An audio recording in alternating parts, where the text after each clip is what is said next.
streetnews.it, diritti alla notizia.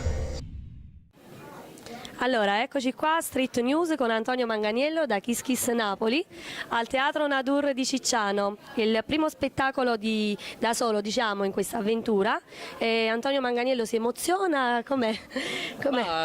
Più che emozione sono molto carico, diciamo che è un'emozione costruttiva, quell'adrenalina che pervade il corpo quei 5 minuti, 10 prima dello spettacolo e che è proprio positiva ed è la cosa più bella che possa esistere per un artista, quindi diciamo che a mascare tutte cose, ma ci sono proprio pavillon stasera, quindi farfalline e Belenna tengo a casa stasera. Perfetto, benissimo, quindi tutti i tuoi personaggi li vedremo dal vivo e ben presto saranno anche a Kiss Kiss Napoli TV con Gennaro Esposito Trash Show al canale 674. Ma quindi sei preparatissima, sì, so tutto, grazie. Allora, ricordiamolo ancora una volta perché sta per partire questo programma trash, il più trash di sempre sul canale 674 come già hai detto, quindi vi invito a fare la risintonizzazione dei canali, così lo beccate sicuramente se non l'avete in programmazione. Programma con la complicità assoluta di Luca Sepe, mio fratello, che saluto, e non vi dico altro. Sì, un programma straordinario, trashissimo.